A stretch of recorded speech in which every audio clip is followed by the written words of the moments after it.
Oh, eu gosto pra caramba desse festival, com cinema e futebol, minha vida é um carnaval. Eu gosto pra caramba desse festival, com cinema e futebol, minha vida é um carnaval.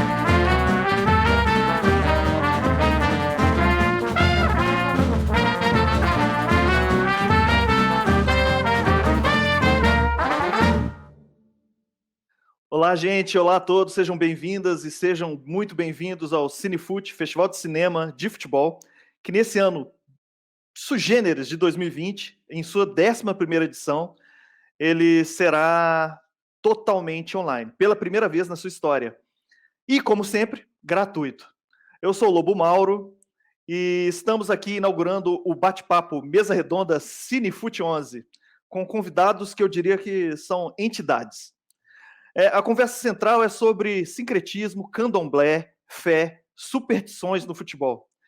E aí nós vamos conversar a partir do filme Superstição e Futebol, do nosso querido cineasta Silvio Lana, um dos expoentes do cinema de invenção na década de 70, mineiro de Ponte Nova, flamenguista.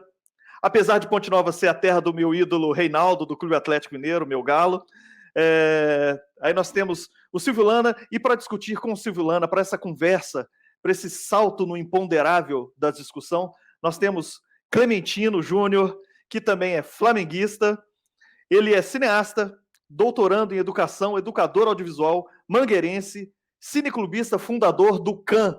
CAN não é Clube Atlético Mineiro, é o Cineclube Atlântico Negro. Temos também o nosso querido Luiz Antônio Simas. Simas, que é um escritor, professor, historiador, compositor brasileiro e muito mais. Eu queria começar conversando essa troca de conversa com o Silvio Lana. Silvio, você quando fez esse filme, Superstição e Futebol, ele foi perdido, né? Ele ficou um tempo perdido. Eu queria saber do porquê desse filme. Ele foi perdido por causa da ditadura, né? Ele foi feito em 1968. Você conseguiu localizar, recuperar e passou no Cinefute em 2018. E está no Cinefute em 2020, então se ligue, gente, em 2020, 11º Cinefute, está o filmaço Superstição Futebol, importantíssimo. Ele foi um filme que você dibrou a ditadura e conseguiu passar lá em Oberhausen, né? Me fala um pouquinho, meu caro. Oi, gente. Boa tarde para todo mundo. Boa tarde, Lobo Mauro. Boa tarde. É claro que é sempre uma honra, né, poder estar aí nesse evento organizado tão brilhantemente pelo nosso amigo Antônio Leal. Eu estou muito satisfeito, em primeiro lugar, queria cumprimentar todo mundo. Os parceiros são de alta percepção, talvez, do tema, mais do que eu. Eu queria dizer o seguinte, é que eu tenho muito a ver com o tema que nós vamos falar sobre, mais do que tudo porque sou brasileiro. Como você disse, mineiro de Ponte Nova, que, na verdade, eu gosto sempre de lembrar, o nome Brasil Profundo de Ponte Nova, para quem não sabe, é São Sebastião e Almas de Ponte Nova. Por isso, Ponte Nova tem sempre alguns expoentes, como é o caso do Reinaldo, que você lembrou muito bem, pessoa maravilhosa, né? enquanto brasileiro, enquanto guerreiro, né? E isso é a nossa alma brasileira, que vocês, com o Cinefute, etc., sempre souberam valorizar. E eu estive já, então, há um ano atrás, quando eu conheci o Antônio, e fiquei muito satisfeito com isso, porque eu fui com o Superstição e Futebol, que é uma ocorrência na minha vida. Eu sou, mais que tudo, cineasta. Eu digo mais que tudo porque já passei por vários diferentes projetos, sempre como um artista brasileiro comprometido com a minha realidade, vivendo aqui ou no exterior, porque eu vivi 10 anos no exterior, enxotado pelo ame ou deixe-o. Mas o fato é que nunca deixei de ser brasileiro, e o que aconteceu, por exemplo, que você colocou um pouco na introdução, dessa história minha e que tem a ver com a minha história enquanto cineasta e que tem a ver com a questão da percepção da superstição brasileira, a permissividade dessa percepção, o compartilhamento com esta percepção, que justamente quando o filme foi feito, foi o momento em que isso estava começando a ser abafado e hoje é cada vez mais abafado, né? É um Brasil que não querem que exista, principalmente todos os poderes, ou o grande poder alienígena que está sempre aqui em cima de nós, dessa nossa expressão identitária de cultura, do ser brasileiro, né? Então, o Supercine Futebol foi feito nesse momento.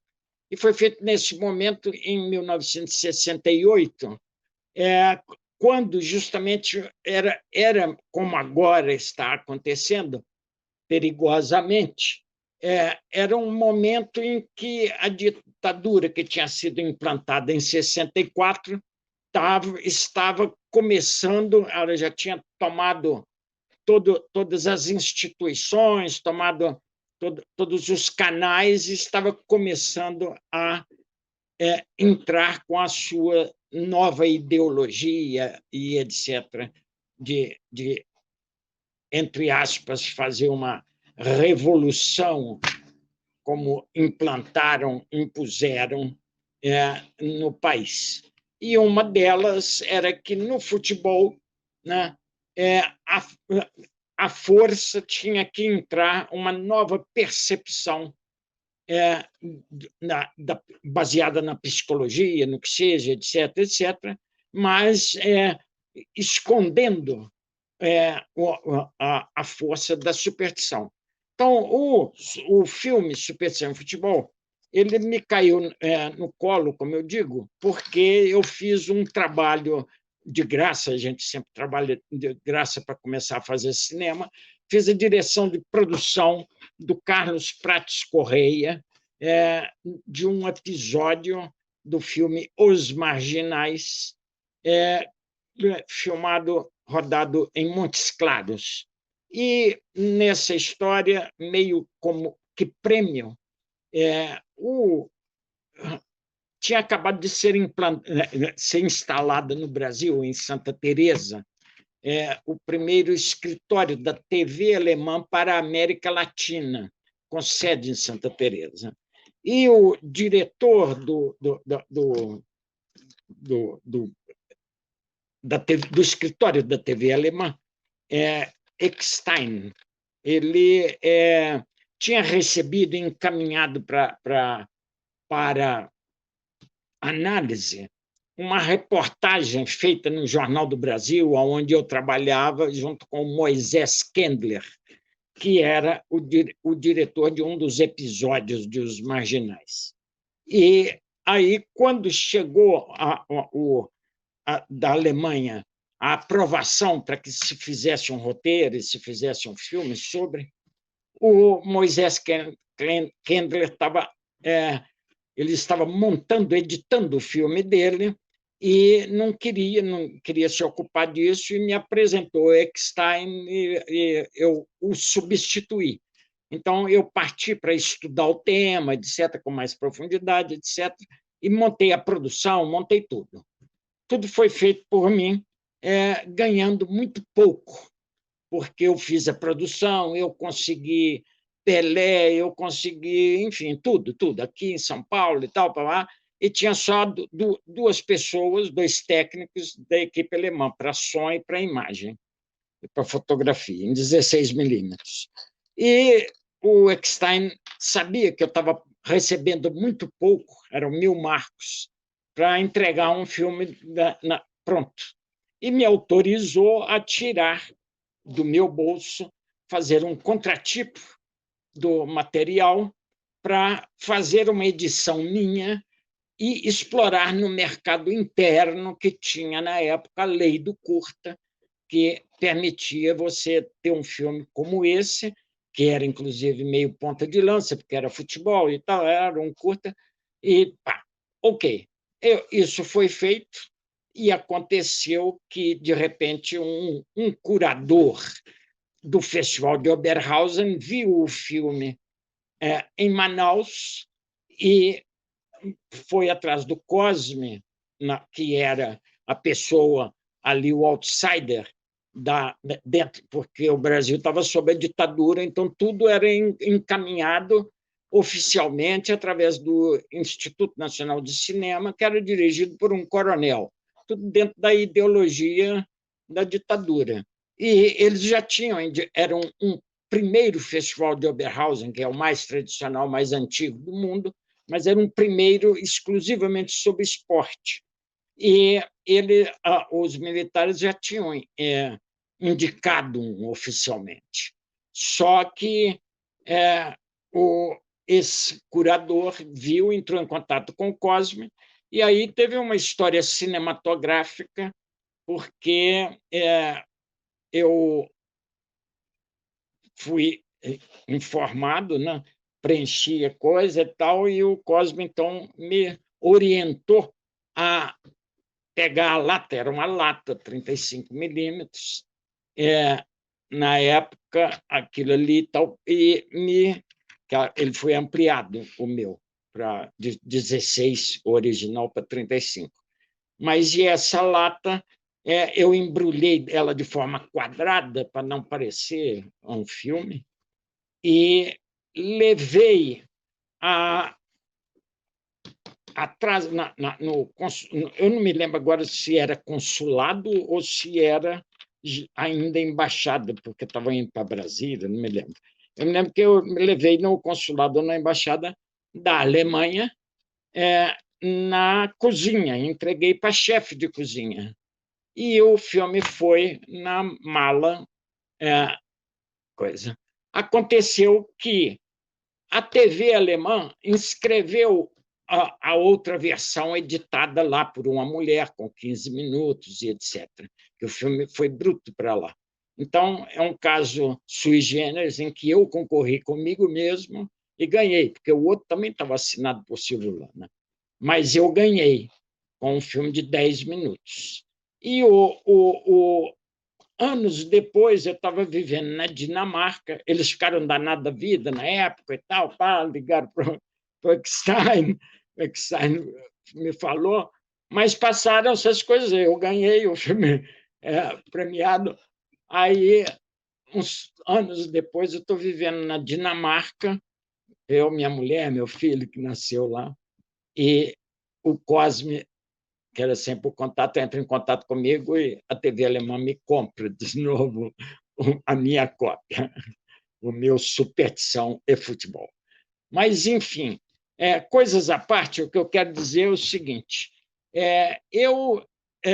na verdade, eu sou um filósofo, assim, estudei filosofia, creio que a questão do sincretismo religioso, da valorização desse sincretismo religioso dentro da cultura brasileira é uma coisa sagrada, né? do ponto de vista da construção de uma nação. Mais que tudo, eu vejo assim, como artista, como cineasta, eu vejo que eu digo, me caiu no colo porque eu não fui buscar, mas só me caiu no colo porque eu sou brasileiro e porque eu sou pontinovense, de São Sebastião e Almas de Ponte Nova. Então, é isso aí. Eu acho, assim, para mim é um orgulho de ter de novo, assim como tive quando fiz o filme, de poder participar hoje aqui de uma live e ouvir, mais que tudo, ao Clementino e ao Simas. Tá certo? Tá certíssimo. Grato, Silvio. Nós vamos chamar, então, o Clementino. E olha que interessante, esse ano, 2020, né, completa 50 anos do Tri, né, 50 anos da Sim. Copa que a gente ganhou, o Tri em 1950, ou em 1970. Então, completa também 50 anos do seu campeão mundial de Oberhausen, o primeiro festival esportivo Oberhausen, como o Silvio falou, considerado um dos mais importantes, é o mais antigo festival de curtas do mundo. Por lá estreou Agnès Varda, Truffaut, Scorsese, e teve essa primeira versão que eu não sabia que o Oberhausen teve isso. Achei mó barato. Então, é um ano também de 50 anos do Superstição e Futebol. Com certeza. Que bacana. Clementino, meu caro, Silvio abriu aí várias portas interessantes aí para você conversar. Então, é contigo, Não, é meu caro. engraçado. Primeiro, assim, agradecer o convite, né, para essa sessão. Quando eu falou que eu ia estar junto com o Silvio e com o Simas, eu disse, gente, mas o que eu estou indo fazer lá, assim, né? Ainda estou muito, né, muito engatinhando nessa. Quando a gente pensa que o filme tem 50 anos, eu tenho 51 anos, então, quer dizer, a minha trajetória de vida se confunde até com a trajetória em si de uma obra, e mesmo assim, depois de toda essa história que o Silvio contou, né, de como essa obra teve tantos percalços e tudo para conseguir construir sua carreira, mas antes de tudo agradecer ao Cinefoot. Foi um festival que eu tive a honra de participar da primeira vez, na primeira edição, com minha animação de futebol, O Artilheiro. Foi, acho que, um dos meus filmes mais rodados na vida, meu terceiro curta-metragem. Foi, acho que nesse período, logo no Cinefoot seguinte, que eu conheci o Lobo Mauro, também, que é um dos grandes campeões do festival, assim, já teve vários filmes premiados e exibidos. E é interessante, né? E também a honra de estar aqui com o Simas, agradecer ao Leal por ser esse guerreiro que mantém um festival firme e forte, né? Durante esse tempo todo, 11 anos não é para qualquer festival. E ter que encarar uma pandemia, encarar toda a gama de faltas de fontes de patrocínio e tantas outras coisas, mas né? Quem é boleiro, quem é peladeiro sabe como tocar, e quem é da cultura sabe muito bem como tirar água de pedra, mas temos também que ter nossos projetos, nossos sonhos, já que a gente traz a nossa contribuição tanto para o futebol como para o audiovisual, firmes e também financiados. Estamos fazendo o papel do Estado aqui. Inclusive porque o futebol, às vezes, é tratado com certo preconceito, isso é um assunto já antigo dentro do festival, né? Dentro do meio cinematográfico, porque é um assunto que, de repente, não pertence a uma elite, uma coisa dessas, e ainda mais quando o assunto é esse, superstição e fé. E o que eu tenho a ver com superstição e fé? Eu acho que todo flamenguista é, de uma certa maneira, supersticioso. Eu sou um bandista também, que eu acho que é meu título mais importante até do que qualquer título do Flamengo, né? É o que me move. Mas eu até... hoje eu não acompanho mais futebol com a mesma frequência que eu acompanhei, porque eu sou de uma geração que viu o Zico jogar, viu, sabe, a seleção viu a seleção de 82, que não merecia ter perdido o título, mas que todos acreditavam que aquele título já era certo, o Tetra já viria naquela época, né, logo depois do Tri, que a gente ficou esperando tanto tempo até ter uma seleção e condições de jogar um campeonato. Mas eu acho brilhante no filme quando ele abre com essa entrevista justamente do Pelé, falando, meio que tentando, naquele discurso muito clássico, não necessariamente uma crítica ao Pelé, mas uma crítica a um discurso de época de quem estava servindo a todo, né, quem estava no auge naquela época, o que podia falar, o que não podia falar, né, meio que tentando já criar uma espécie de um leve apagamento, né? Com aquele discurso de não, já foi assim em outros tempos, mas hoje em dia já não é mais assim, uma coisa bem desanuviando. E quando eu comecei a assistir o filme, eu disse, gente, já abriu bem o filme. E eu pensando, como é que eu ia vir para o debate, né? A minha referência, assim, acho que o que eu convivi, além de ouvir histórias e tudo, a única figura do futebol com a qual eu convivi que representa tudo isso é o Pai Santana. E, de repente, no meio do curto aparece, justamente já na sequência final, o Pai Santana. E na época, ainda no Fluminense, eu já conheci como uma figura já importante no Vasco, né? Não enquanto massagista, orientador espiritual, né? Ou então orientador espiritual contra o Flamengo, principalmente, que é contra quem ele fez mais trabalhos na trajetória dele. E eu lembrei quando eu fazia colônia de férias na Exefex, ali na Urca, né? Na escola do Exército. Aí tinha colônia de férias, eu novinho, devia ter uns 8, 9 anos, e uma vez participei de 2 colônias de férias lá, e numa delas reuniram todas as crianças, ficaram de manhã treinando a gente a cantar uma musiquinha para o Pai Santana, porque ele ia ser homenageado pelas Forças Armadas ali. E eu estava achando tudo aquilo estranho, disse, poxa, ainda vou ter que ficar cantando para Vascaíno, aquela coisa toda.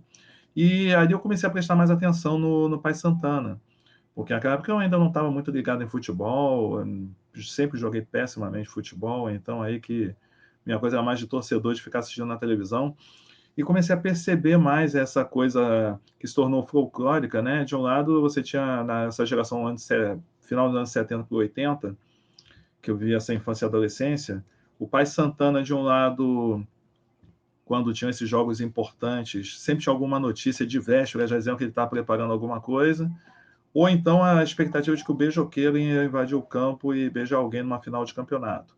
Mas aí, mantendo o foco aqui no nosso tema, Pai Santana é uma figura que logo me chamou a atenção e eu fiquei impressionado já ter esse registro e essa coisa de buscar essa imagem dele, em teoria, fazer um trabalho dentro do terreiro com o Pai de Santo para levar ele benzendo as meias, gente, o que é aquilo? E aí, quando você ouve com as histórias que eu ouvi de vida toda, né? O que remete ao que o Lobo Mauro tanto repete, que é o clássico também, o Sobrenatural de Almeida. Tem um filme que eu me lembro de ter visto em algum festival, se não foi no Cinefute, deve ter sido em alguma dessas mostras de cinema de arquivo, que eu me lembro de um filme sobre o Sobrenatural de Almeida, se eu não me engano, com o Paulão fazendo o personagem, até o Nelson Rodrigues aparece, mas eu nunca já busquei informações sobre esse filme, sempre aparece como documentário e eu fico perdido porque para mim, na minha cabeça, é uma ficção. E é um personagem, porque nessa história que o Nelson Rodrigues cria do Fluminense, tem esses personagens, assim, um que se torna um egum, né? Que é o Gravatinha, que era um torcedor, que ia todo paramentado, né, para assistir os jogos e que era considerado um amuleto e que no momento que ele morre as pessoas ficam cultuando assim a memória do Gravatinha, mas que o Sobrenatural de Almeida que era o culpado por tudo de ruim que acontecia com o Fluminense.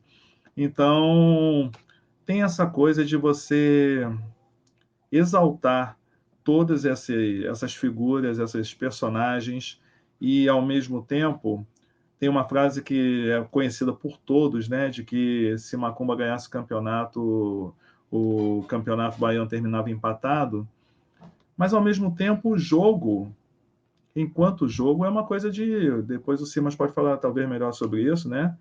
Eu sempre ouvi falar que jogatina é praia de Exu, né? E Exu é movimento. Então, se a gente estiver falando tanto do povo de Exu, categoria povo de rua, ou como Exu orixá.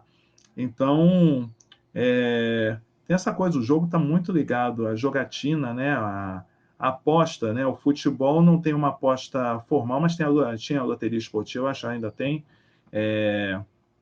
E criam-se jogos para você apostar quem é o craque da rodada, quem é o... Então, enquanto tem isso rolando, o espaço se não chamarmos de sobrenatural, o espaço para as crendices, para aquela fé em que o resultado do jogo vai te trazer para um outro lugar e que você não apenas por torcer por um time, você pode mudar a sua vida e tudo, isso tudo fica muito vinculado, né? Esse universo das disputas todas surgiram muito juntas, né? O jogo do bicho, aí começar a ver todas essas competições como apostas, o próprio cinema, né? O cinema, quando surge no Brasil, ele surge financiado e as primeiras salas de cinema são bancadas pelos bookmakers da época, né? Barão Gil Drummond, essa galera que começou a enxergar o entretenimento e uma forma de ganhar dinheiro também como uma forma de entretenimento, como administrava um jockey, poderiam administrar uma sala de cinema. Então, tem essas coisas que, no final das contas, vão, de alguma maneira, se cruzando para a gente pensar isso. Mas tem tem imagens marcantes que esse filme puxa lá atrás, e não tem como você não lembrar.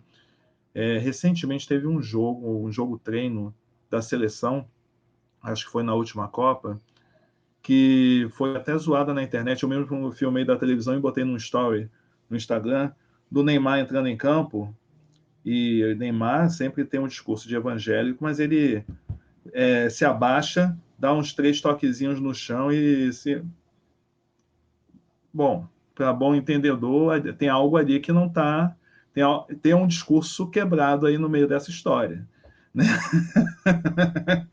Para quem é do babado, ali tem uma linguagem corporal que está querendo dizer uma outra coisa. E tem essa coisa também, se estamos falando de fé, tem essa coisa de que, com as novas orientações e novas denominações que comandam boa parte dos projetos sociais de esporte, da população pobre, onde a população pobre se vê mais presente e representada hoje em dia, essa coisa de que os gols, por exemplo, de um programa popular como Fantástico, os gols do Fantástico, quando alguém faz 3 gols, virou um espetáculo gospel, porque 90% das canções que são pedidas pelos jogadores de futebol são canções religiosas, né, canções cristãs. Isso tem a ver com toda uma dinâmica. A fé nunca esteve desvinculada do esporte, seja como elemento de transformação do indivíduo, no caso do jogador de futebol, como elemento de distração ou de esperança para aquele torcedor que está ali, em especial os torcedores da classe mais popular, mas não descartando também os torcedores mais ricos.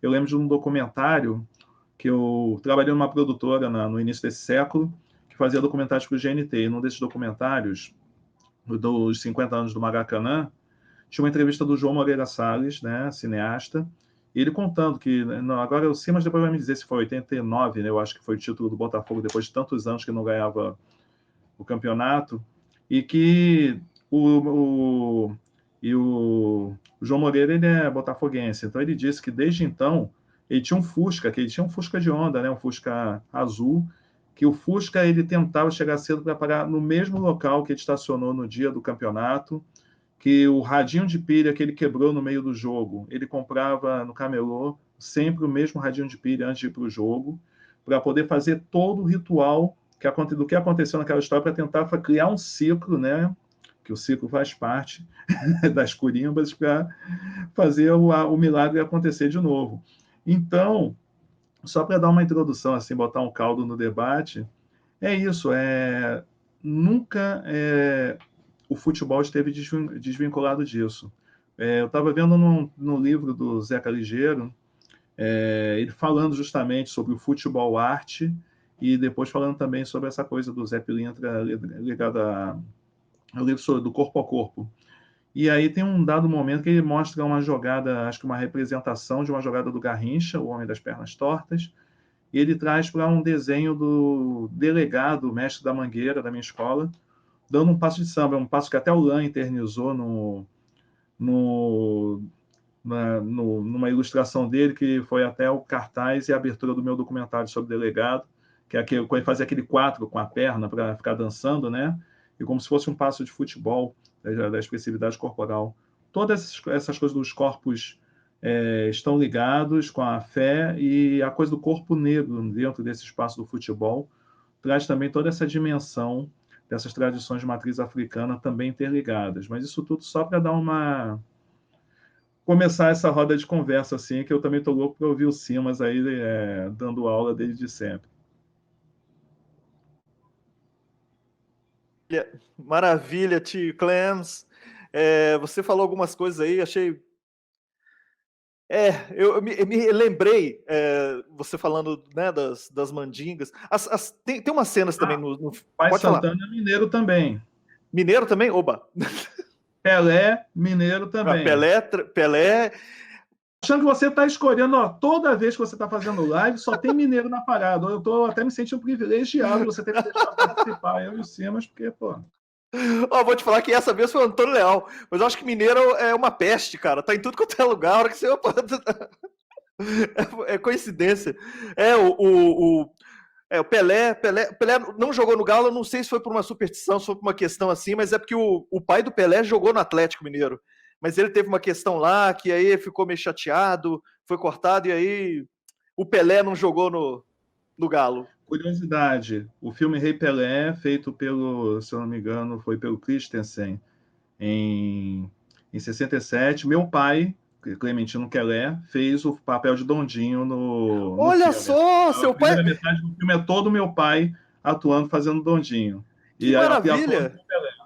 Que maravilha! Seu pai é o Dondinho, cara! Que maravilha! Quer dizer,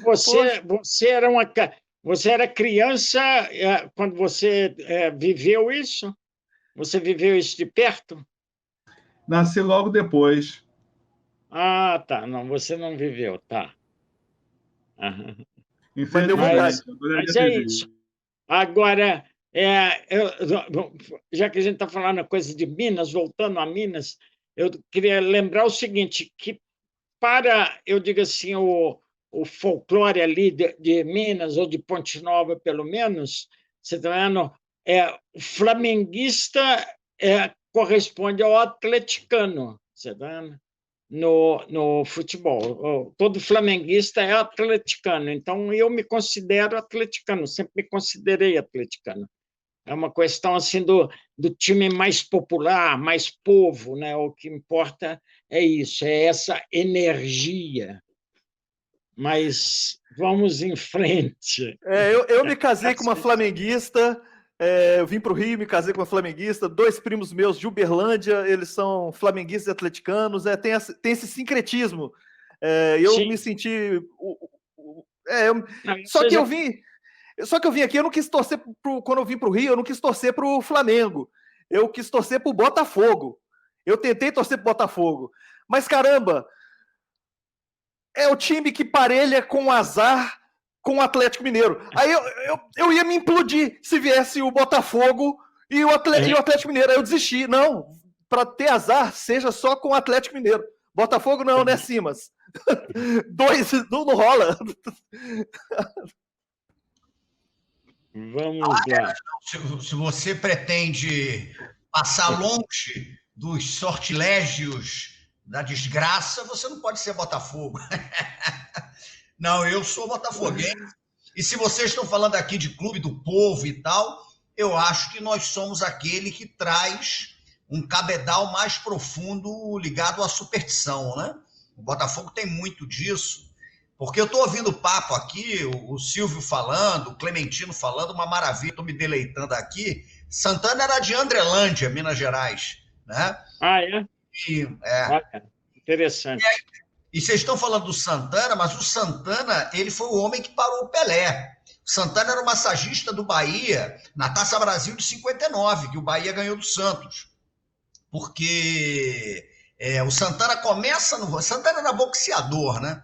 E as cenas do filme do Santana são ótimas. O Santana lutava boxe. E é interessante os punhos do Santana como boxeador e a mão do massagista, né? Um negócio interessante. Ele foi campeão brasileiro e campeão carioca dos médios ligeiros, como boxeador. Olha. Santana daria um filme aí, Clementino. Santana daria um filme.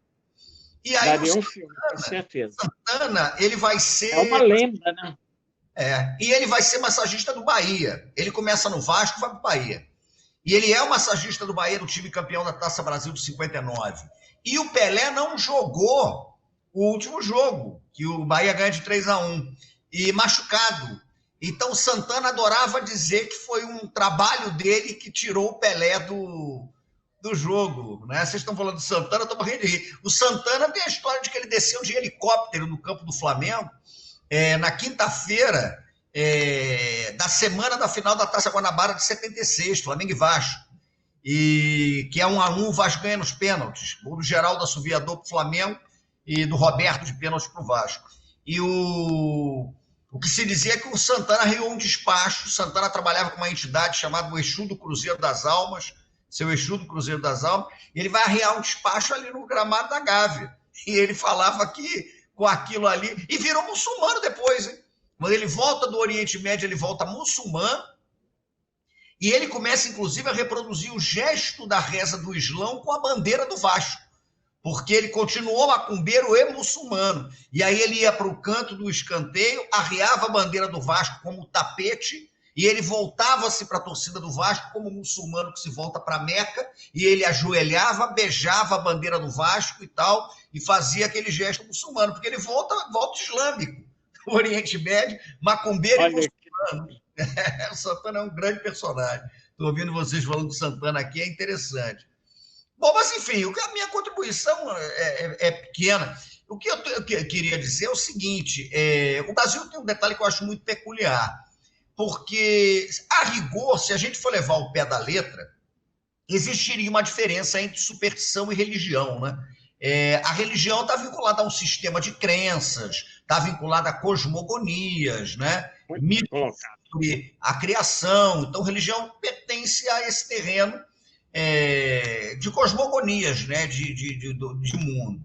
Enquanto a superstição ela estaria mais ligada a um conjunto de presságios, estaria mais ligada a um conjunto de sinais, de indícios, né?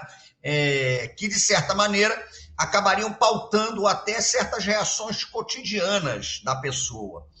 E aqui no Brasil, há um cruzo, né? Você tem um cruzamento entre a religiosidade e a superstição. Então, esse cruzamento é muito intenso, e é um cruzamento que mistura tudo, porque a gente tem a questão das religiosidades, dos saberes e das superstições de matrizes africanas, a gente tem a questão do indígena, mas a gente também tem um cristianismo aqui, que eu até costumo chamar de cristianismo do fantástico, que é aquele cristianismo português, né? Que é muito vinculado à tradição das rezadeiras, das benzedeiras, né? Da crença na volta do rei Dom Sebastião, nos presságios, na leitura de sonhos, né? Então é um fuzuê, porque é um sarapatel, né? De crendices, de superstições, de religiosidades que são muito interessantes. E é curioso porque no ambiente das religiosidades de matrizes africanas e indígenas e no catolicismo popular, os sinais são muito importantes, né? E aí vocês estavam falando aqui, eu estava pensando na questão do sinal, porque acredita-se que o mistério ele emite sinais que você tem que entender o tempo inteiro, né? Clementino citou Exu. Exu é o senhor do movimento que também fala por sinais que ele emite, que a gente tem que tentar entender como é que funciona esse tipo de coisa. Eu lembro, por exemplo, quando eu era garoto, no Maracanã, né, sou da mesma geração do Clementino, existia o chamado teste do balão. O teste do balão é que era muito comum que as torcidas soltassem balões, né, antes de começar o jogo. Então, o hábito de você soltar balões no estádio, ele era um hábito muito presente. E havia uma certa crendice que estabelecia que o balão mandava um recado sobre o que iria acontecer na partida.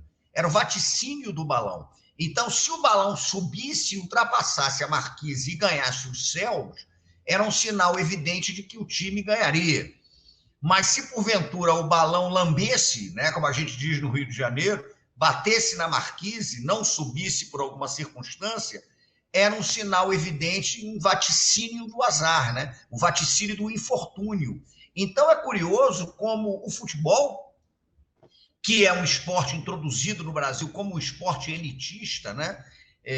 Mas que vai se popularizando, vai sendo tomado, né, pelas maneiras, inclusive, brasileiras de lidar com o jogo de futebol, né? O futebol que deixa de ser o futebol da bola alçada na área dos ingleses, o futebol que deixa de ser o futebol da troca de passes dos escoceses, e que incorpora exatamente essa ginga da capoeira, né? Que incorpora a ocupação do espaço vazio na dimensão do drible. O futebol vem com essa questão muito interessante.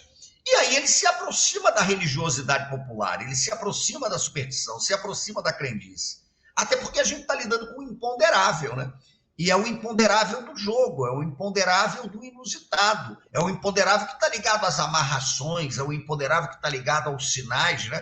Lá nos primórdios do futebol brasileiro tinha a questão do sapo de Arubinha, a história de que tinham enterrado um sapo em São Januário, no campo do Vasco, que era a maldição de Arubinha, né? Para que o Vasco não ganhasse mais coisa nenhuma, de jeito nenhum. Então, o Vasco chega ao ponto de cavar aquele campo todo ali para descobrir onde é que estava enterrado o famoso sapo de Arubinha, né? É o Botafogo, por exemplo, jogando final de campeonato carioca com 42 graus no Rio de Janeiro, de manga comprida, porque no jogo do turno tinha jogado de manga comprida e ganhado. O Garrincha e o Nilton Santos, o time do Botafogo foi a rezar nos Capuchinhos, na véspera da final de 62, contra o Flamengo, 3-0, o Garrincha acabou com o jogo. E é curioso porque a direção proíbe o Garrincha e o Nilton Santos de irem à igreja, porque lembraram que num dos últimos títulos do Botafogo, se eu não me engano foi o Botafogo Fluminense, o 6-2 do Paulinho Valentim, o Garrincha e o Nilton Santos não tinham ido à igreja. Então, proibiram veementemente que eles fossem à igreja, porque se eles fossem à igreja, alguma coisa seria quebrada ali, né? Porque o campo da superstição, ele é um campo que pressupõe também um comportamento padronizado, né? De você trabalhar as coisas da mesma maneira sempre, para que não haja furo. O Carlito Rocha, botafoguense, ele entrava em pânico quando nuvens cobriam o Cristo Redentor durante o jogo. Porque ele começava a achar que aquilo ali era um indício, era um sinal poderoso das divindades de que alguma coisa não daria certo. O Bahia teve o Lourinho, que foi o pai de santo oficial do Bahia, né? O Lourinho fazia trabalhos contra todo mundo, aquela coisa toda, e em cima da questão do Lourinho é que o João Saldanha diz a frase: se Macumba ganhasse jogo, o campeonato baiano terminaria empatado. João Saldanha era marxista, leninista, como ele se dizia, materialista histórico e dialético, aquele negócio todo. Então falava isso. Mas ficou com certo receio de assumir que a frase era dele, então jogou a frase para o Neném Prancha, porque o Neném Prancha era um técnico de futebol de praia, juiz de futebol de praia no Rio de Janeiro, e o Sandro Moreira e o João Saldanha, quando queriam dar alguma declaração mais picante, talvez polêmica, eles colocavam aquilo na boca do Neném Prancha, né? Então, segundo o Neném Prancha, e era o João Saldanha. O Sandro Moreira adorava, porque ele dizia o seguinte: qualquer absurdo que eu quisesse falar, eu jogava para o Neném Prancha. E o Neném Prancha adorava. Se Concentração ganhasse o jogo, o campeonato da penitenciária terminava empatado, né? Se Macumba ganhasse o jogo, o campeonato baiano terminava empatado. O pênalti é tão importante que tem que ser batido pelo presidente do clube. Mas, enfim... E eu acho que isso faz parte, só para não me estender muito, mas faz parte de uma coisa que eu acho que está muito presente no filme do Silvio, na fala do Clementino, né? Que basicamente é a ideia de que o jogo não é só isso que se vê, né? O Hermínio Belo de Carvalho e o Paulinho da Viola tem a frase do samba, do sei lá, Mangueira: a vida não é só isso que se vê. O jogo não é só isso que se vê, né? O jogo pressupõe todo o clima que envolve o estádio, né? O jogo pressupõe todo esse ambiente que é marcado pelo encantamento, né? De estar no campo, né? De entrar em campo. Então, acho que tem muito dessa questão vinculada ao futebol brasileiro. E é muito curioso, porque o Clementino falou uma coisa que eu achei interessante. A primeira coisa que me chamou a atenção foi exatamente essa primeira frase do Pelé, né? Não, porque hoje é muito menos e não sei o que e tal, aquele negócio todo. E hoje a gente trabalha numa dimensão de desencanto do jogo, e é muito marcada também por um pentecostalismo do ódio, né? Porque a gente sabe que isso não se refere, evidentemente, a todos os evangélicos, a todas as designações cristãs, mas você tem algumas linhas neopentecostais hoje que elas operam numa dimensão mesmo do racismo religioso, né? Contra as designações afro-brasileiras e suas práticas, seus modos de ver o mundo e de encantar o mundo. Então é curioso porque houve esse desencanto, né? Parece até ser meio, fica uma coisa até meio constrangedora o jogador que faz um gol e que não entra lá naquele bolo que se ajoelha e ergue os dedos para o céu dizendo que Jesus está aqui. Não fui eu, foi Jesus que marcou aquele jogo e não sei o que e tal. Mas eu, por exemplo, sei de muito jogador, né, que continua batendo seu tambor, evidentemente, né? Mas esse tambor está tendo que ser batido na encolha, porque a gente está vivendo um ambiente de ataque a terreiros, né? Um ambiente explícito de desencanto nesse sentido. E me parece, portanto, que esse processo de desencanto do futebol, ele não se restringe apenas aos estádios que são substituídos por arenas multiuso, né? Que mais parecem moldadas para os clientes do que exatamente para os torcedores, né? Esse futebol em que você deixa de ser um torcedor para ser uma testemunha do espetáculo que está acontecendo ali, né? Esse desencanto do jogo mesmo. E eu acho que esse desencanto, ele cruza muito, né, com a perda dessa dimensão mágica do futebol também, né? Dessa dimensão que está ligada ao catolicismo popular, a Nossa Senhora Aparecida, né, aos Exus, às pombagiras, a todo esse tipo de coisa, aos caboclos, né, às crianças, à procissão, a São Judas Tadeu, no caso do Flamengo, a Nossa Senhora de Nazaré, porque os paraenses ficam ali preocupados com o negócio do Remo, Paysandu, né, e o Círio de Nazaré, a devoção vai ajudar quem? Porque se for pela devoção ao Círio, também não tem vencedor no Campeonato Paraense, né? E a Tunaluso entra ali também nesse sentido. Então, me parece que a gente tem que ter muito cuidado com esse tipo de coisa, porque é um desencantamento do mundo que é brabo, né? E só para concluir, eu queria lembrar de uma coisa que é muito curiosa, muito curiosa. Eu cresci também dentro de um terreiro. A minha avó, como Clementina, minha avó era mãe de santo. E é uma história que a minha família conta e que já foi publicada, então não tem por que não contar. Só um pequeno detalhe. O Dionísio, cabecinha de ouro, que jogou no Flamengo, no Fluminense, era um grande cabeceador aqui no Rio, ele conhecia a minha família e levava alguns jogadores de futebol no terreiro da minha avó. E um dos que foram para o terreiro da minha avó foi o Félix Miele Venerando, goleiro. E o Félix tinha sido cortado pelo João Saldanha. O Félix não jogaria a Copa de 70. Mas o caboclo que a minha avó trabalhava, que era o caboclo Peri, minha família conta essa história, a turma do terreiro conta muito essa história, o caboclo Peri declarou para o Félix que ele ficasse tranquilo, que ele ia para a Copa do Mundo, né? E que ele fizesse uma oferta bonita para o caboclo Peri, de frutas e não sei o que e tal, e o Félix fez. E o fato é que o Saldanha caiu. Eu não estou dizendo, evidentemente, que foi o caboclo Peri que derrubou o João Saldanha, é mais fácil ter sido o Médici, né? Mas o fato concreto é que o Zagallo chega à seleção e convoca o Félix. E o Félix vai como titular e o Félix ganha a Copa, né? E evidente que eu não estou entrando na seara da crença, se foi por isso ou aquilo. Mas o fato muito curioso é que quando o Félix volta do México, campeão, muito agradecido, o Félix dá um presente para o caboclo Peri e o Félix cuida de toda a reforma do telhado do terreiro da minha avó, na Rua Castor, no Jardim Nova Era, em Nova Iguaçu. Então, o terreiro da minha avó foi reformado, o telhado todo, pelo Félix Miele Venerando, né? Em agradecimento ao caboclo Peri, depois da Copa de 70. Enfim, é um imaginário de um Brasil fabuloso e que a gente tem que lutar por ele, né? Contra esses asseclas do desencanto, do horror, da intolerância, do racismo religioso, que querem tirar do futebol e do mundo, né, essa experiência imponderável e bonita do mistério. Eu acho que é isso aí que eu queria dizer aqui para o nosso papo. Muito bem. Muito bem. Valeu, Simas. Poxa. Maravilha, Simas. O que é... Poxa, Eu fiquei lembrando de um monte de coisa aqui. Tem a questão da geral ter Sim. sumida, né? Extinta. Tem um filme, Extinguiu-se a geral. um e filme com isso se maravilhoso extingue- sobre esse processo, né? Os Geraldinos, né? Aquele filme é lindo. Aham.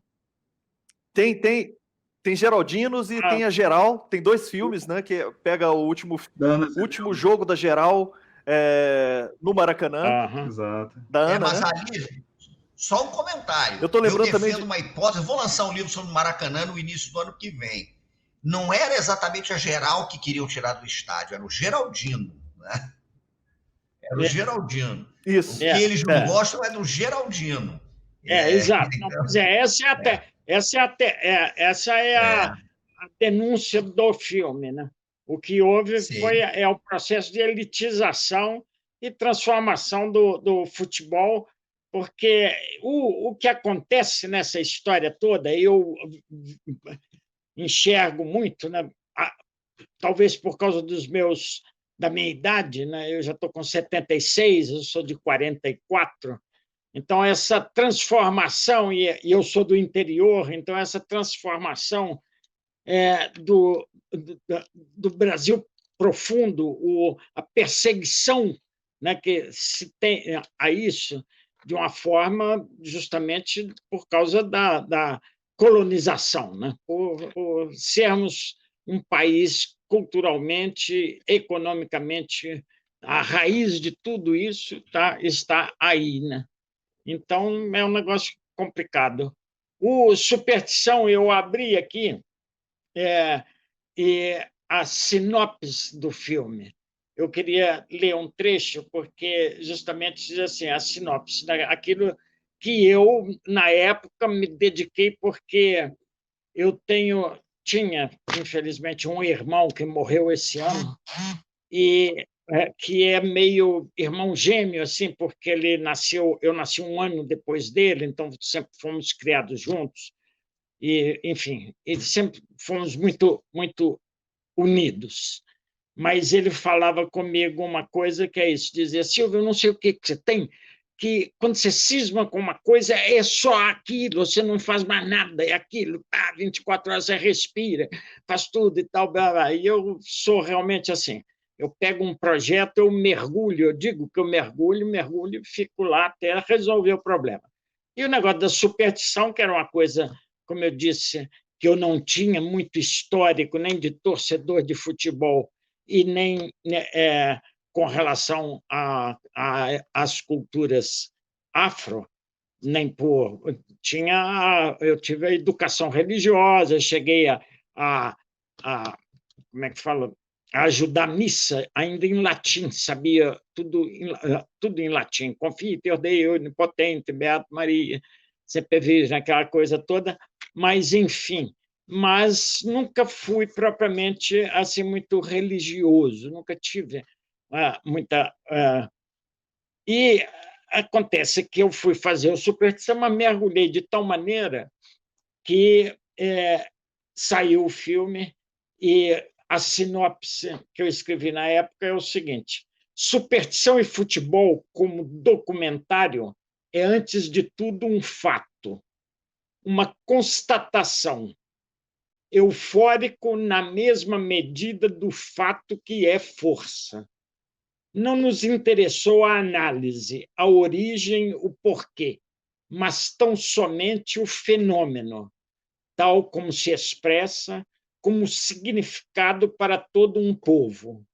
Chave, talvez, de muitas compreensões, encontramos nessa colagem a certeza da crença, da esperança e, principalmente, da força. O fato de constituir-se em linguagem nova, porta-voz bruto de um coletivo que não pode ser vivido isoladamente. Então, isso foi, para mim, a razão pela qual eu me dediquei, enquanto brasileiro, me dediquei com muita gana mesmo, muita vontade de conseguir fazer isso, colocar isso em imagem, na tela, e etc. Aí, conseguiu maravilhosamente, Silvio. Tem cenas ali que... E que bom que o filme foi resgatado, né? Que bom que o filme viveu de É, novo, porque... é curioso isso. Eu realmente, ainda ontem, a live de ontem era sobre isso também. É um outro filme meu que ficou perdido na Cinemateca e que agora eu fiz uma espécie de um remake, mas fazendo um outro filme. Mas isso são coisas realmente aqui do Brasil, né? Porque está acontecendo nesse momento em que nós estamos aqui conversando, estão aí trabalhando, tem gente avidamente dentro, o pior, dentro, ocupando postos do governo e trabalhando para acabar com a nossa memória, para destruir essas nossas crendices, né? Viva as nossas crendices, que vivamos elas, que possamos vivê-las, mas estão realmente querendo nos proibir de viver, de ser brasileiro, né? Então, é muito bom, né, ouvir o Simas e ver os filmes, né, do Lúcio Branco. Eu queria lembrar aqui o Lúcio Branco, que o Simas conhece, né, Simas? E que é um cineasta brasileiro de mão cheia, abordando, Botafoguense. abordando toda essa temática. Hein? O que você ia dizer? E não disse que é botafoguense, então traz a mística alvinegra É verdade, é verdade, é dos verdade. grandes cataclismas. É verdade. E vamos ter o filme do Lúcio Branco, mais um filme do Lúcio Branco no Cinefute 2020. Eu estou sabendo. Eu adoro ele. Silvio, você tem toda razão. Ouvindo vocês, a coisa nunca se dá só numa vertente, né? Parece que tudo vai junto, né? Não é assim, a geral saindo, os geraldinos. Vocês falaram do movimento, também tem o movimento dos jogadores, o movimento imponderável do futebol, mas também que tem uma conversa, um diálogo com a torcida, né? O movimento dentro da arquibancada, a coisa do corporal mesmo, do corpo, do abraçar o outro, de fazer mandingas, que às vezes, para mim, às vezes, minha superstição, às vezes parece que é toque. Eu fico, não, eu tenho que fazer aquilo, eu fico me confundindo. E essa coisa da não presença do torcedor mais na arena, ou só a substituição, até aquela, quando a Copa do Mundo, e depois quando eu ia no Mineirão, ou outros jogos, por favor, cadeira, fique sentado, não se levante. Assim, você não podia fazer o ritual, você não podia fazer nada, você tinha que ficar sentado, uma coisa assim tão, né, amordaçando a gente. E, Silvio, eu fiquei curioso, nos sets de filmagem, você tem alguma superstição para dar alguma coisa certa? Quando você vai começar um projeto? Não, o que eu procuro fazer, né, é incorporar o filme nesse sentido aí, digamos, da superstição ou do coisa. Então, eu me lembro, assim, por exemplo, de que depois de... É curioso uma coisa, porque eu saí do Brasil no auge do Ame ou Deixe-o, e naquela altura da vida, frustrado com meu primeiro longa-metragem preso na censura, enfim, com tudo caindo do ponto de vista da minha dedicação enquanto jovem estudante, naquela época, da minha dedicação,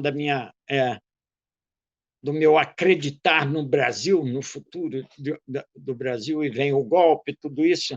Então, com esse desgosto, eu saí muito de costas para o Brasil. Saí com minha mulher e fomos para Londres, mas depois saímos, tivemos toda uma trajetória longe dos guetos de exilados brasileiros.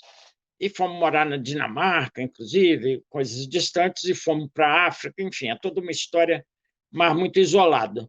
E, então, 10 anos depois, quando eu voltei, de repente, eu voltei, mas eu estava morando em Nova York, estava acontecendo tudo muito bem para mim lá, e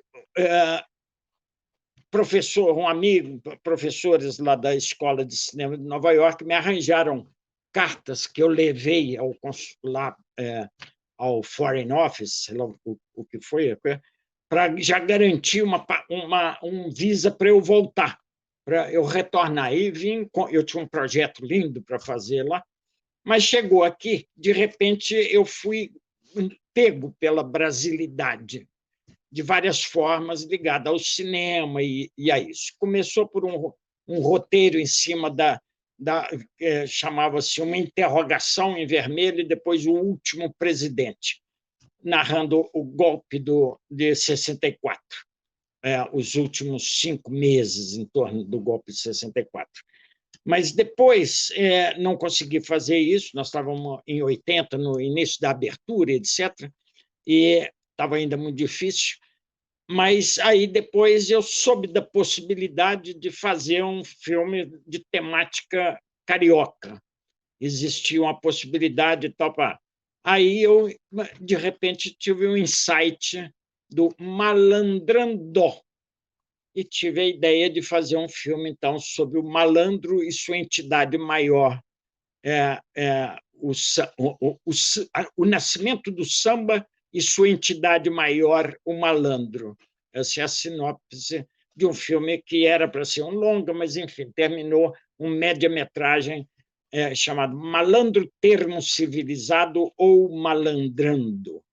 E quando eu, mais ou menos, acabei de fazer o roteiro, etc., que eu preparei tudo, de repente eu tive essa percepção de que o malandro era basicamente um analfabeto, mas que tinha uma ótima verve, era muito inteligente, falava muito bem e sabia imitar.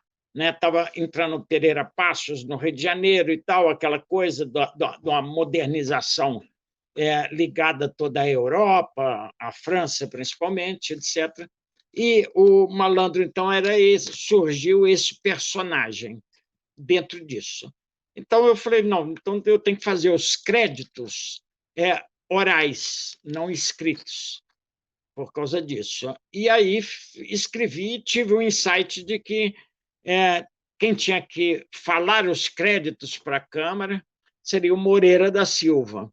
Aí comecei a procurar onde é que eu arranjava o endereço do Moreira da Silva, como é que eu falava com o Moreira da Silva, até que um dia o meu amigo, eu gosto de lembrar, porque é uma pessoa maravilhosa, que é o Afonso Romano de Santana, me liga da Biblioteca Nacional, ele estava dirigindo a Biblioteca Nacional e disse que tinha conseguido para mim, era uma sexta-feira, o telefone do Moreira da Silva, era no final da tarde e tal. Eu falei, não posso ligar assim agora, não, deixa, eu vou dormir amanhã. Eu estava ansioso para fazer aquilo, mas dormi e tal. No dia seguinte, eu levantei e alguma coisa me conduziu a tomar um banho, colocar um perfume que eu não tinha muito hábito de usar, a colocar minha melhor roupa, preparar tudo, etc. Tal, me concentrar, isso, aquilo outro e tal. Era na época do telefone fixo, relógio de pulso, né? Tirei o relógio, pus aqui do lado e fiquei assim, na hora que deu 11 horas, era 5 para 11 e tal, que estava pronto, eu ligo. Aí fica, na hora que deu 11 horas, quer dizer, tudo isso é uma superstição, né? Aquilo que... Na hora que deu 11 horas, eu liguei. Por favor, eu queria falar com o senhor Moreira da Silva, que de Morengueira às suas ordens. E aí houve uma empatia incrível. Como é que você quer vir aqui? Eu estou onde é que você está? Você vem de táxi, de ônibus? Era um cara assim totalmente... Você vem de táxi, de ônibus, de quê? Eu falei, não, eu estou em Ipanema e eu vou de ônibus. Então, você está aonde? Então, você vai pegar o 434, na hora que ele passar o túnel do Catumbi, no primeiro ponto, na hora que virar à esquerda, em frente ao cemitério, você para, que o edifício está aqui e tal. Aí eu cheguei lá e ele me recebeu. A primeira coisa, como é que falou? último apartamento lá em cima, né? Como é que chama isso? A cobertura. Então, o apartamento era no centro e tinha ficava entre duas áreas muito largas. Aí atravessou, me recebeu, então a primeira coisa que ele fez, atravessou comigo o apartamento, foi lá na outra sacada, olhou lá embaixo no cemitério, me apontou lá o túmulo onde estava a falecida mulher dele, ele viúvo. Então, falou lá, está fulano e tal, não sei o quê. E se me apresentou o dia assim, começou desse jeito. Aí foi tal, não sei o quê. Bem, eu deixei para ele o texto no final do dia, passei lá o dia conversando com ele e tal. A gente teve uma empatia maravilhosa. Aí, no final do dia, eu peguei o texto da apresentação e dei para ele, lemos e tal. Aí eu falei, ô, Moreira, mas a gente vai filmar em som direto, câmera blimpada de 35mm, essa coisa toda, vai ser um dia cansativo, o dia inteiro e tal, papapá.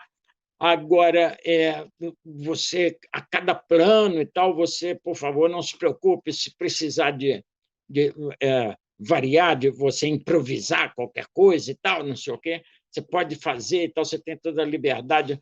Ele me ouviu, virou para mim e falou assim, escuta aqui, quem é o diretor? É você ou sou eu? Eu falei, não, tá, sou eu. Você manda e eu obedeço. Passado, se despediu de mim, fui embora. No dia, a produção foi buscá-lo, não sei o que, ele chegou impecável de manhã, terno de linho branco, aquele malandro tipo, todo vestido, e ficou praticamente o dia inteiro em pé, cuidando de ficar perfeito, né, de não amarrotar nada, aquela coisa. Então, aí foi indo, plano a plano, plano a plano. Às vezes tinha uma dificuldade e tal, ele teve que refazer poucos planos. Aí, quando chegou no plano que era eu, porque começa malandro, termo civilizado ou malandrando, um filme poesia, um documento ficcio-musical em direção aos recônditos da alma carioca e nacional. Protagonizado por Wilson Grey no papel de Uaz de Copas. E por aí vai. E quando chega na minha fala, né, no final, ele... eu preparo tudo, luz, câmera, ação, ele levantou a mão. Aí eu, perfeitamente, fui lá, Lana, neste plano eu posso improvisar? Eu falei, perfeitamente, eu já falei com você, você que é dono, então não sei o que, tal. A luz, câmera, ação, tal, som direto, pouco negativo. Aí vai.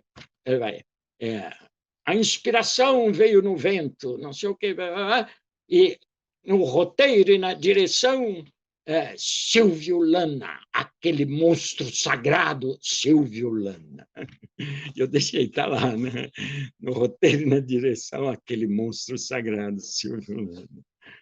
Aí, quando o filme, depois de uma longa história, porque não vamos digredir, mas eu consegui que o filme fosse selecionado para Oberhausen, tudo assim de última hora e tal, tinha acabado de sair Lee Charney, na última hora eu consegui uma passagem da Varig para ir e tal, não sei o quê. Aí ia para o aeroporto, mas entrei, na época não tinha telefone celular, nada disso, né? Parei, não, parei o táxi, tem que entrar ali no Shopping da Gávea e ligar para tomar a bênção ao Moreira, né? Eu liguei para ele, pois consegui e tal, estou indo e tal, não sei o quê, porque vou representar o Brasil, fazer isso, aquilo. Ele ouviu, terminou e falou assim, mas não se esqueça das verdinhas, viu? São os dólares, né?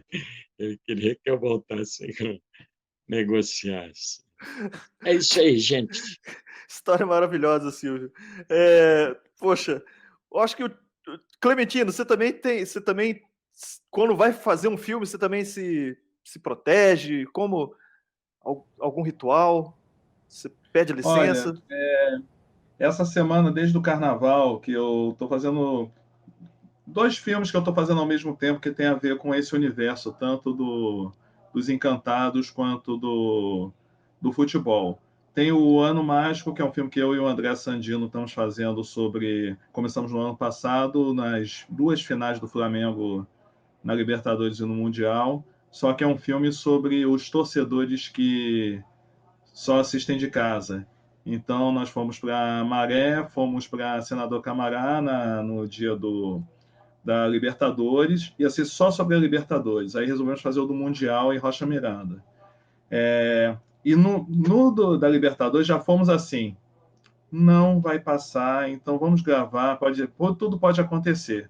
E a nossa ideia era ficar todo mundo em frente à televisão e a gente de costas para a TV, 2 flamenguistas, filmando o jogo pela reação dos torcedores assistindo à televisão. As famílias reunidas, churrasco rolando, o churrasqueiro vascaíno, aquele ambiente todo, né, típico de subúrbio.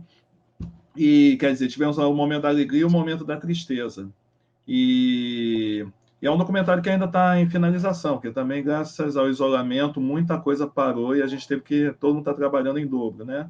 E o outro documentário é um encontro, esse o Simão vai gostar, é um encontro sobre 4 Joãos marginais da história do Rio, cada qual no seu campo, que é o João do Rio, o Joãozinho da Gomeia, o Joãozinho 30 e o Madame Satã.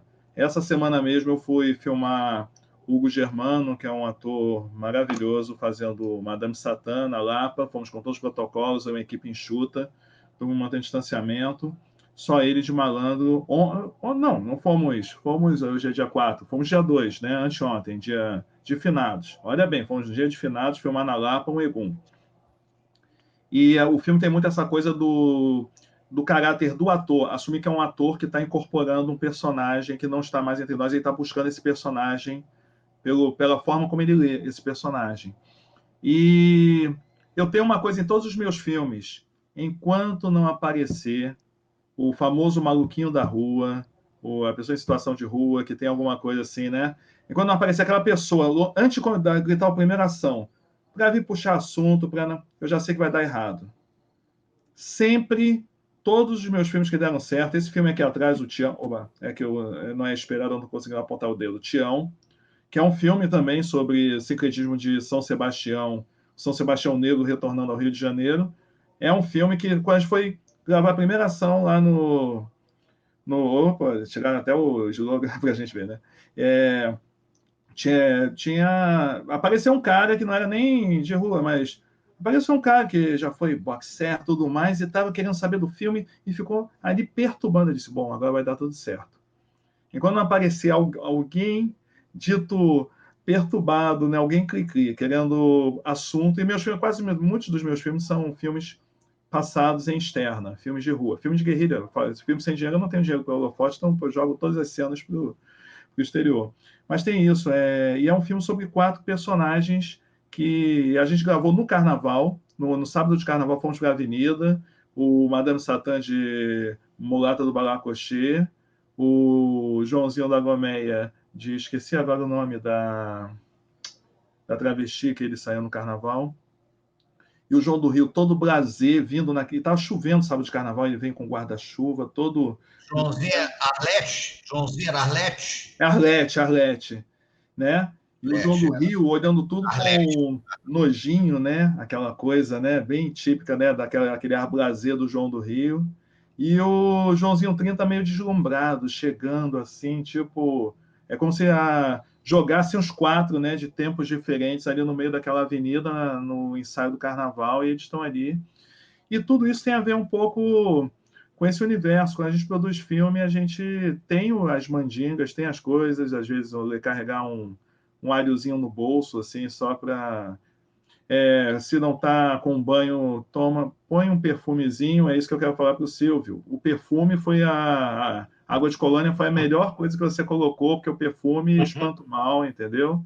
É um ótimo substituto para o banho de ervas. Eu tenho uma foto, até gostaria de mostrar, depois, no dia que começou mesmo a filmagem, né, que é com o Wilson Grey, etc., e o primeiro dia de filmagem a gente escolheu justamente a sequência mais complicada e tal, que é no metrô da Praça 11.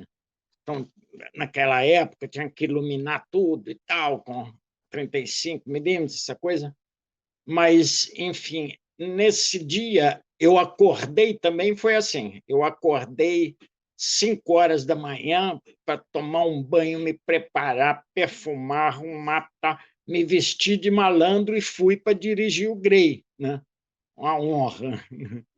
E aí tem uma foto de eu justamente dirigindo o Grey que eu estou impressionantemente ali, aquele malandrão da época, né? Da Lapa, etc. Toda, o gestual, tudo isso. Tudo. Então, cinema é incorporação, né? É isso que eu queria dizer. Basicamente é isso. Agora, eu tenho uma história curiosa, né? Eu tenho uma ascendência europeia, francesa, muito forte. Eu sei que tenho, e tenho, assim, geneticamente, né? Conheço a origem, etc., e tal, de árvore genealógica, por acaso, e tal, papapá, que é uma coisa muito curiosa. Esse Lana vem de Delane, e tem toda uma história e tal. Um dos antecedentes foi o general do Napoleão, que foi interventor do Napoleão na Itália. Ele está no primeiro romance histórico que eu saiba, né, do Ocidente, pelo menos, que é o Guerra e Paz, do Tolstói. Ele é personagem do Tolstói. Mas, enfim, isso é uma questão aí que... O fato é que eu estou querendo dizer, é que eu estava fazendo um filme, um dos filmes que eu andei fazendo é um filme sobre economia, etc., e tudo dava errado, começou tudo a dar errado. Antes, na verdade, são 2 vezes. Quando eu fiz o Sagrada Família, que é o meu longa, eu fiz, boa parte foi rodada em Ponte Nova, na minha cidade, e em Belo Horizonte, naquela região. E teve dias, assim, era eu e o Andrea Tonati, que fizemos 2 longas-metragens, fizemos a produção do Sagrada Família e do Bang Bang. Pois bem, estava uma equipe enorme lá em Ponte Nova, 21 pessoas, Pereio, não sei o quê, papapá, e tal, e começou a dar tudo errado. Tinha 4 carros na produção, quebrava todo dia, quebrava tudo e tal. E a mulher do Pereio, a Jura, o pai dela tinha um terreiro em Belo Horizonte.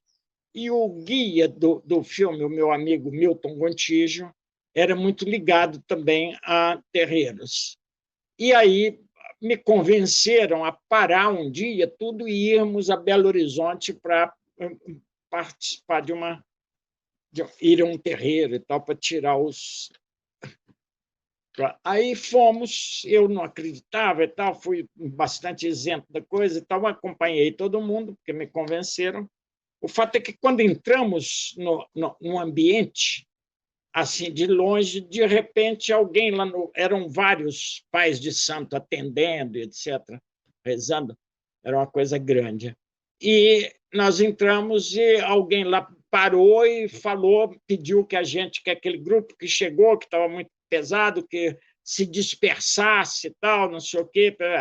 Aí descemos e eu desci, assim, entrando, assim, uma coisa meio inclinada, tinha as cadeiras soltas, eu desci com o Andrea Tonati, italiano, né?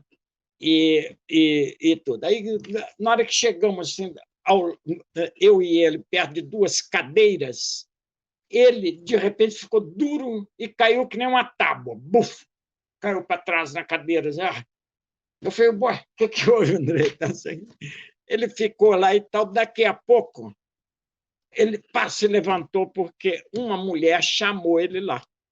Aí ele foi, teve toda uma sessão com ela e tal, voltou. Era uma pessoa diferente. Eu senti que o meu amigo estava diferente. Aí, de repente, me chamaram. Eu fui e o cara começou... Era um homem ou uma mulher, agora eu não me lembro direito. O fato é que ele começou a fazer todo um trabalho comigo e tal. Aí, de repente, lá pelas tantas, insistiu bastante, lá pelas tantas, eu falei assim, meu amigo, eu estou com uma dor de cabeça, estou ficando com uma dor de cabeça que eu não aguento. Você tem alguma coisa, uma entidade branca, sei lá, ele se referiu a isso. que eu não consigo ultrapassar e tal, não sei o quê. Pá, aí teve isso. Pois bem, na minha vida. Me deu uma série de coisas para fazer, eu cumpri alguma coisa, nem cumpri tudo. O fato é que terminou o filme e tal, Sagrada Família. Mas mais tarde, eu estava fazendo esse filme sobre economia e começou a dar tudo errado no Rio de Janeiro também. E eu era conhecido da Norma Bengel, e ela, então, me indicou lá um pai de santo também, que era lá muito longe, ali para os lados de São Conrado e tal, não sei o quê. E eu fui, e o cara, quer dizer, eu tive uma consulta com o cara e ele me pediu galinha, um punhado de coisa e tal, que eu preparei, levei tudo a sério e tal, não sei o quê. Aí fui para lá. Cheguei lá, era eu e ele. Ele começou a fazer o trabalho, devia ser, sei lá, 10 horas da noite, por aí, qualquer coisa. E quando fui lá pelas tantas, ele me disse a mesma coisa, que estava com a dor de cabeça danada, que não adiantava, que eu tinha uma trava, uma coisa e tal, papai, e que queria... Como era muito de noite, aí a decisão foi, não, tem um quarto aí, se dorme e tal, e amanhã você vai embora. E isso aconteceu. Enfim, Moagem de Sepá. Uma intervenção no seu filme, uma intervenção do antepassado no seu filme. Eu lembrei aqui eu vou falar só fatos. Cruzeiro caiu. Cruzeiro, antes de cair, contratou um pai de santo. Cruzeiro não pagou o pai de santo. Cruzeiro caiu. A torcida do Cruzeiro começou a perder muito na segunda divisão. A torcida do Cruzeiro fez um junta-junta para pagar o pai de santo. Veio o Filipão, o Cruzeiro começou a ganhar. Não sei. Dizem que o Cuca, no Atlético, em 2013, quando assumiu o Atlético, em 2012, 2013, não deixava o motorista do ônibus do Galo dar ré. Não, mas nunca deixou. Não pode dar ré. O Cuca, desde que ele é técnico do Botafogo, o ônibus nunca, do time dele não dá ré. Isso aí é a coisa que ele tem desde... Pois é, eu queria perguntar isso, Simas. Eu entendo que o cinema, futebol, a religiosidade, a música, eu não vou falar pilares é uma coisa muito física. Na falta de uma palavra, eu estou falando pilares, mas são mundos de entendimento do Brasil, de entendimento da gente, de brasilidade. E aí, quando você falou vocês falaram sobre esse achatamento, homogeneização das questões, né, da religiosidade, do futebol, todo mundo tem que ficar sentado, sem movimento. Eu queria que você... parece que a coisa vem junto, né? Um tsunami de coisas, assim, pandemia, fascismo e... É uma guerra. Eu queria que você me falasse... Isso aí é uma guerra entre eu costumo dizer que existe uma guerra que não é de hoje. Hoje ela está mais exacerbada, mas é uma guerra entre o Brasil e a brasilidade. Quando eu falo Brasil, eu falo Brasil institucional, né? Falo Brasil como um projeto com certeza, de poder. Com certeza. Esse Brasil institucional, projeto de poder, heteropatriarcal, branco e tal... Envergonhado de ser brasileiro. Ele odeia a brasilidade. O Machado de Assis já dizia isso, né? Tem um Brasil oficial que é bizarro, é ridículo, estapafúrdio, bacharelesco, né? Mesquinho. E você tem o Brasil, que é o Brasil da brasilidade. Acho que a disputa é essa. Ô Simas, quer dizer, isso aí eu acho que está, né, talvez o maior buraco para criar essa situação no Brasil são os 100 anos da ditadura, quando o mundo já estava com outra compreensão, né, do que fosse o caminho da história, e o Brasil consegue persistir por causa da questão estruturalmente da sociedade, das oligarquias e etc. Agora, isso criou realmente esse distanciamento, né, que está se agravando, ele vem se agravando, esse fosso entre as classes no Brasil, entre o ser brasileiro e ser Disneylândia, digamos assim, né? Eu acho que é isso mesmo. Isso é muito grande. É terrível. E o Brasil é curioso, porque A gente está falando de fascismo, mas você pode voltar lá atrás, porque o que a gente tem hoje aí é bandeirante, pô. É o projeto colonial das bandeiras, é apresador de claro. indígena, é destruidor de quilombo, né? É o ideário dos bandeirantes do século XVII. Claro. Tá aí. E é um curioso porque, como o Brasil institucional ele é um projeto de exclusão e ele fecha as portas, esse Brasil miúdo, né? Esse Brasil que vem da floresta, esse Brasil que vem da mata, esse Brasil que vem da praia, esse Brasil que vem do terreiro, esse Brasil que vem da aldeia, ele encontrou canais para se expressar que são canais não institucionais. Então, ele se expressa através do futebol, ele se expressa através da arte, ele se expressa através da música popular, ele se expressa através da dança, ele se expressa através do samba. A gente tem um Brasil, e eu falo isso na minha condição de um branco azedo, em que o negro escravizado, no campo da cultura, ele foi o agente civilizador. Pô. Eu venho de uma cidade, como o Rio de Janeiro, quando pergunta-se para mim, mas você estuda o quê? Você estuda África? Eu falei, não, eu estudo o Rio de Janeiro. Eu faço até algumas outras coisas, tem livros sobre outras coisas, mas eu estudo mais a cidade. E aí, se eu for tirar do Rio de Janeiro toda a herança afro-carioca, não vai sobrar nada para eu estudar. Eu vou estudar o quê do Rio de Janeiro? Não vou falar de nada, né? Então, o que acontece? Esse Brasil de aldeia, esse Brasil de terreiro, esse Brasil de macaia, esse Brasil de música, de samba, de drible, de ginga, de futebol, né? Esse Brasil é o Brasil que a brasilidade detesta, né? Quando a brasilidade, desculpe, esse Brasil da brasilidade é o Brasil que o Estado oficial detesta. O Brasil oficial tem horror, quer domesticar, ou quer reprimir, né? Ou então, no máximo, quer domesticar, tirando dessa brasilidade a força vital que ela tem, né? Então, o embate é esse. Por isso é que o futebol, costumo dizer sempre isso, futebol é um sintoma do Brasil. Então, quando a gente está falando de futebol, o que a gente está fazendo é discutir o país o tempo inteiro. Com certeza, com certeza. É isso aí, o embate é esse, né? Eu gostaria, Simas, que você tivesse a oportunidade, depois eu te mando, se for o caso, de ver esse filme que eu citei, que eu mencionei, O Malandro, porque ele justamente, você também, não sei se você viu, mas ele é justamente situado em torno da transformação do Rio de Janeiro, que é o nascimento do samba na época, na época do Pereira Passos, né? Que foi justamente isso, né? Fazer com que o Rio de Janeiro que existia, a realidade brasileira que existisse, fosse substituída por uma mise-en-scène europeia e um cenário, né? Inspirado em Paris e etc, etc. E daí é que eu falo que, justamente, o curioso é que o malandro se consolida dentro desse processo. É aí que a coisa, o tiro, de uma certa maneira, sai pela culatra, né? E vai sair sempre, porque vão tentar sufocar o Brasil de todo jeito, mas não vai, não vão conseguir, né? Isso aí, hoje, Também inclusive...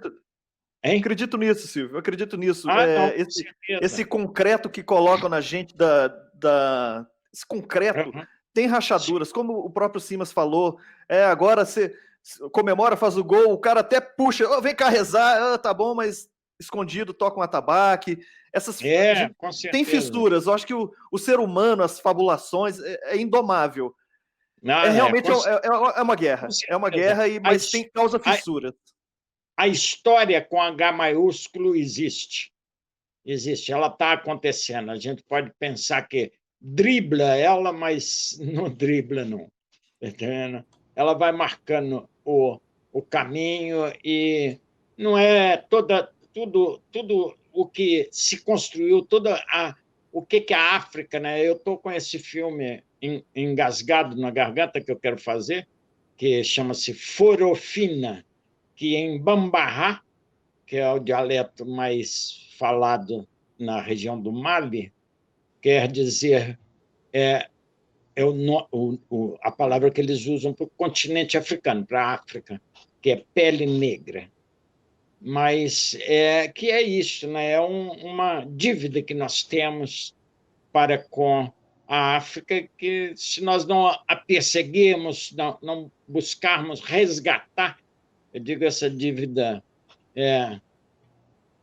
étnica, cultural, etc., a gente realmente precisa disso para poder se impor no mundo, para criar um futuro para nós, um consenso de nação. Né? Não tem que passar por aí, não tem como. Maravilha, Silvio. Gente, estamos chegando aos 90 minutos, a partida de futebol do nosso bate-papo. O juiz já olha o cronômetro. Eu queria deixar para vocês as últimas palavras, as últimas conclusões desse bate-papo que tesouro, conversa tesouro. Quer falar, Silvio? Quer dar o nosso...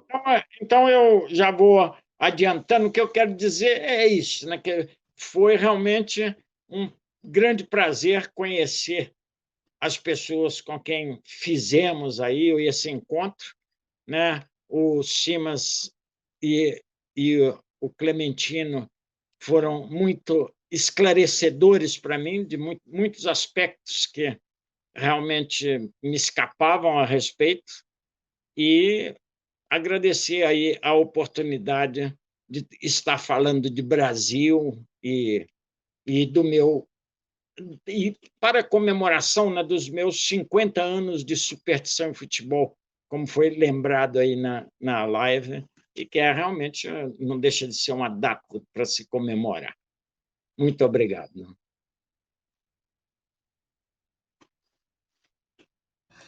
Então, primeiro agradecer mais uma vez essa oportunidade dessas duas aulas, né, do Silvio, história do cinema, sobre causos, assim, temos que ter mais a presença do Silvio em muitas outras lives, contando muitas histórias, assim, foi uma delícia. Então, quando falou no início, nós conversamos antes, né? Não vai passar dos 90 minutos, mas por mim, ficava aqui ouvindo mais histórias, assim, tá? Foi muito gostoso e ansioso, acima de tudo. Mas eu acho que a gente tem que se ater aos 90 minutos, por uma questão de que é futebol, né?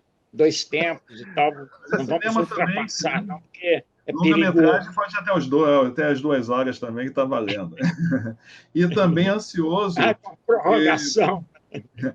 E ansioso com o livro que o Simas revelou, que está escrevendo para o ano que vem, né, sobre o Maracanã, que eu imagino quantas outras histórias desse chão, né, que se for falar só do chão, do que era antes de construir o estádio, já pode abrir mais 90 minutos para falar mais sobre fé, superstição e tantas outras coisas que aquela área de Maracanã, o UERJ, tem de campos de disputa, não só do futebol, né? Mas é isso, agradecer a oportunidade, o Lobo, de estar contigo de novo aí, trocando mais ideias, e vamos em frente aí, com muita fé, sem tanta superstição. Certo. Abração. Meu querido Simas, contigo. Valeu, gente.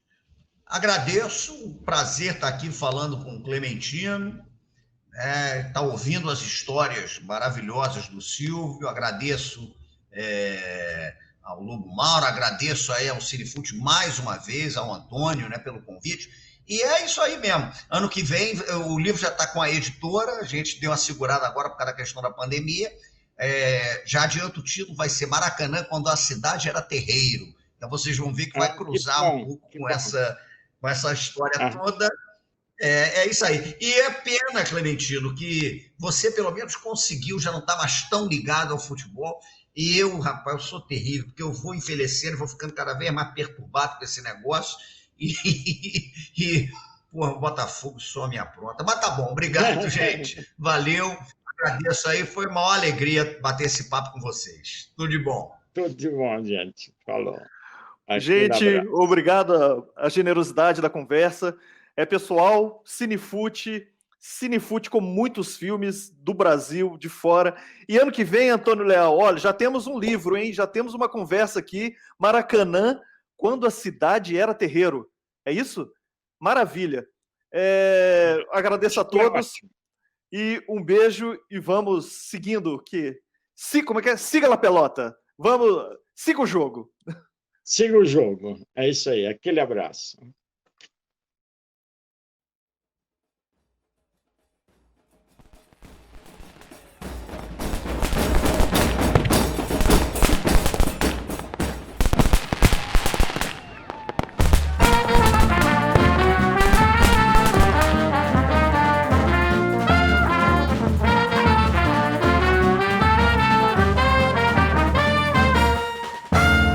O Festival Cinefute reúne magia, amor e paixão. O mundo inteiro unido em torno de um tema que é pura emoção. Diversidade na tela, talento e raça pra ser campeão. Num festival de imagens que fica pra sempre no meu coração. Eu gosto pra caramba desse festival, com cinema e futebol, minha vida é um carnaval. Eu gosto pra caramba desse festival, com cinema e futebol, minha vida é um carnaval. O Festival Cinefute reúne magia, amor e paixão. O mundo inteiro unido em torno de um tema que é pura emoção. Diversidade na tela, talento e raça pra ser campeão. Num festival de imagens que fica pra sempre no meu coração. Eu gosto pra caramba desse festival, com cinema e futebol, minha vida é um carnaval. Eu gosto pra caramba desse festival, com cinema e futebol, minha vida é um carnaval.